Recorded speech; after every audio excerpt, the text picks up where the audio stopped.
may I request you and our other speakers to take your seats for a short Q&A, and we would like to entertain questions from our eminent guests and participants, the vanguards, and also our Hall of Honor awardees. We would probably take about 7 to 10 minutes for this because lunch is waiting for us. So please, would you like to ask some questions, Congressman Villafuerte? Dr. Padolina? Maui? Yes. The microphones are close by. And I'll dish it out all at once. Yes. First, how do we transform a Philippinized model lab that you discussed at the National Science Complex in UP?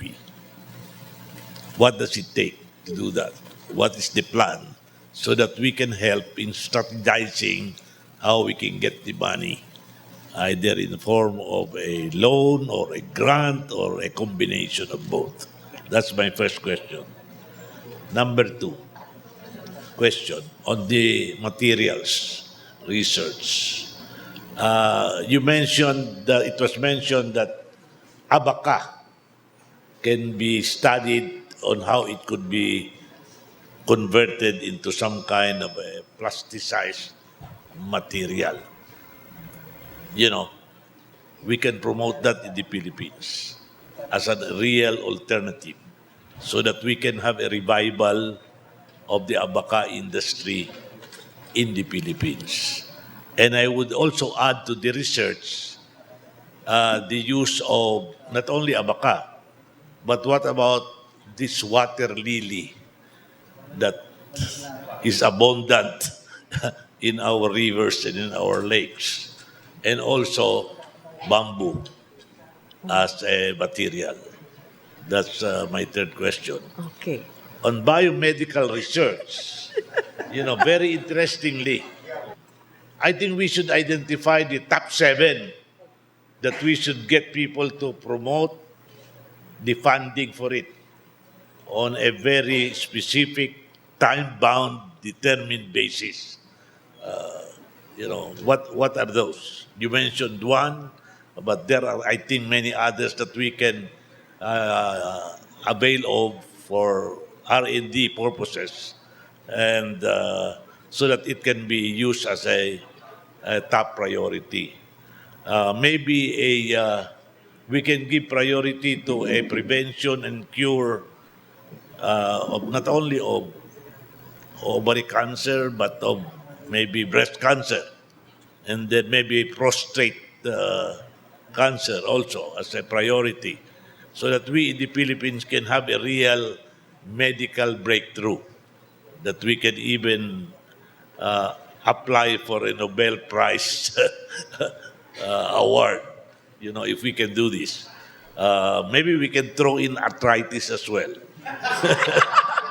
No. Sorry. And then on the last speaker,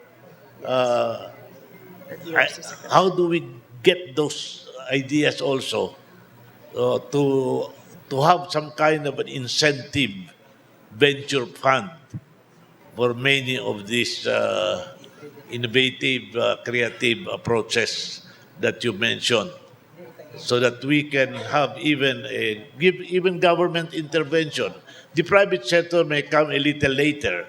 They may not be as venturesome, but we can have a venture fund from government where it can only be repaid if it is successful. If it's not, it's lost money. But if it's successful, then we can make a tremendous monetary gains out of it, and the government can probably deserve some kind of a reimbursement on a contingent basis. So these are my questions. Thank you. May I suggest that Gobet answers the Abaca and related, and then Toto and Carlito answer the question on bioactives, on the diseases, and Gev and Michael answer the question on funding and policies, etc. So we have the answers to the question. But thank you, Congressman. That is really a loaded set of questions, and coming from a main supporter, it is a privilege to answer these questions. So I'll just answer the Abaca and I'll let my colleagues answer the rest.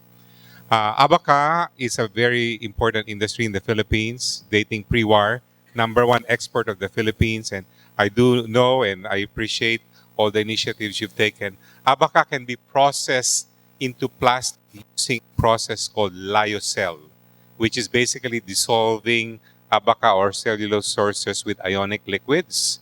Once we process it as a soluble ionic liquid, we quench it and make films, plastic, pellets, and the nature of abaca, bamboo, or other types of cellulosic sources is based on the crystallinity. And one of the high value added things we can get out of most of these sources is called nanocrystals, cellulose nanocrystals. Interestingly, there's a company in Ohio that I'm working with. It's called Aloterra. Harvest in winter a grass called miscanthus grass that grows about 20 tall, 18 to 20. They have to harvest it during winter because they found out that during winter the crystallinity is very high. It has a property closer to bamboo. So when we did that, we got very high quality nanocellulose fibers. Those fibers we use for drilling fluids, for plastic packaging, for different types of high value added plastic materials. Yeah, that's very interesting answer. Because I propose to sponsor a bill in Congress to actually revive abaca as a raw material. Because actually, while it has been one of our top exports in the early post-war period, but now it's been declining. In fact, we have to prevent the exportation of seeds of abaca because it's being grown elsewhere in the world better than we do. I'll be happy to talk to you, Congressman. I worked with Abaca for a year, funded by San Miguel. That's the company that funded some of my initial research. And there's a lot of high value adding that can be done on basically a industry that's dying. What we need to do is find things that are very useful for high industries like semiconductor. It might surprise you that there's a Japanese company who specifically settled their production in the Philippines for a high value fiber to make an adhesive semiconductor coating and a process for cleaning and picking up silicon wafers from Japan. Their paper of choice, Abaca. It's in the Philippines. I'll handle the bioactive question, but first, Congressman, I'm really impressed that you can have that many ideas in your mind. I could only have one in my mind, and then I forget all the rest. But I have, in some of these bioactives, I think it's not necessarily the compound themselves that could be like for arthritis, for example. But imagine a diet you could take if a person is undergoing chemotherapy, for example. Can we make drugs more effective by feeding people the right food that would somehow activate their microbiota and their microbes? So I think this sort of complementarity is starting to take place. It used to be that we used to think one thing was really important, so this reductionist approach, I think, is passing. I think we have to see things as very complicated mixtures that work together well. And I think the people to see all that together, I think, are the ones who can take advantage of it. Uh, I think I'd like to comment on the. I just want to make a quick comment because you mentioned that the microbiome as a business could be worth $1 trillion. So that's something that we should earnestly pursue. So thank you for your support in the past and helping fund the National Science Center. It's made a big difference to researchers and my collaborators. But with regard to your question, I think that in the biomedical field, you never know what's going to work and how well it will work. That's part of the problem. And so I think what we need to do is try everything that looks like a good idea.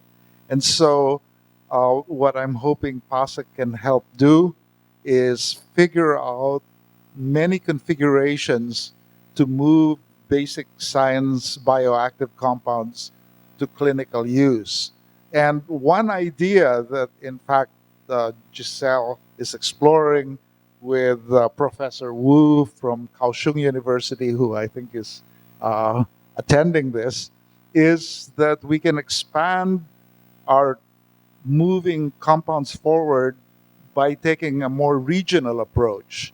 And instead of just pushing a possible compound in the Philippines, I think that by partnering with our Southeast Asian neighbors, with Taiwan, it may be possible to to move forward a lot of compounds. And I think if perhaps government could facilitate this regional cooperation, it may be possible to really try a lot of the compounds that the basic science is generating. Thank you. I'm going to answer the question on this idea of joint Philippinization of labs here. I think we can look at the experience of the other countries where it's worked well. China, I think, is one example where it's worked very well. And we have to figure out what it needs. First of all, there must be a need here in the Philippines for that kind of expertise, because if you already have it here, you don't want to do it. I think it's also important that there's a local Filipino scientists who are really excited and willing to be in that laboratory. But I think that there's enough to do that. And I think just in terms of implementation, I mean, I suspect that DOST would not be. It seems to me that it might be like an extension of the Blick Scientist program in a sense. So some sort of configuration like that, and one can be creative on how to try to implement that. But several other countries have done it, so there's no reason why we couldn't do that here. If I understood it, you mentioned that your present equipment capability is worth something like $55 million. So maybe it's now 70 or something like that. Right. But remember that this is in Abu Dhabi and Dubai, which is a really expensive place to do research. Here we probably could do it with much less, and there are several reasons for that. That it doesn't have to cost that much, although still investment has to be done. In the case of the government of the Philippines, we actually give funding to our researchers. Of course, now it's harder to get funding because the competition is stiff. This year we received 1,000 proposals. And after the research, we have to make sure that they would be able to move the product from the lab to the market. And to that end, we have several programs. One, we have programs wherein we have the researchers trained in UK or in the US or somewhere else, and even in De La Salle, so that they would understand how to become a technology entrepreneur. If they are unwilling to do that, then we partner them with a business person who will help propel the project from the lab to the market. Last year, we have decided that the research money of the OST will allocate 10% for technology transfer. And that is the reason why most of the things that you've seen here are already on the way to the market, because we invest R&D money until pre-commercialization of the research output. And we will only give way to industry when it's already for commercialization. So, sagot sir yon. I have another question from Ms. Maui Arroyo. Hi, I'm Maui Arroyo, as the awardee closest to, or at least for whom grad school was not a distant memory. Thank you. Okay. First of all, I'm going to use my awardee status to make a short comment, and then I'm going to ask one generic question. So my short comment is that I actually think that the government's job is to create an enabling policy environment, and I think that the private sector's job is to commercialize things. No, so on my comment being that I just started, I stopped doing the innovation consulting thing. Basically, we were professional pimps. We put the scientist and the businessman together, and then we made money off their love, and then prevented allosteric inhibition. I got tired of doing that because I got really tired, Giselle knows this, of begging people to invest in businesses that did not rape the planet and would create jobs. So I decided to raise a fund to do that. So we're in the middle of raising $20 million for that. So I will actually fund these things. However, it's an impact investment fund, and my metric is increase in average household income. It's very simple. What the households, the companies affect, the test with the households. I wanted something that would fluoresce like GFP, right? But that's the economic metric. So I will actually fund that, which leads to my question.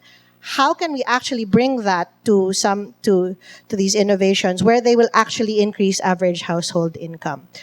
My second question comes from Professor Arroyo, who I'm an adjunct professor at AIM. Chris is my boss at the School of Innovation, Technology, and Entrepreneurship.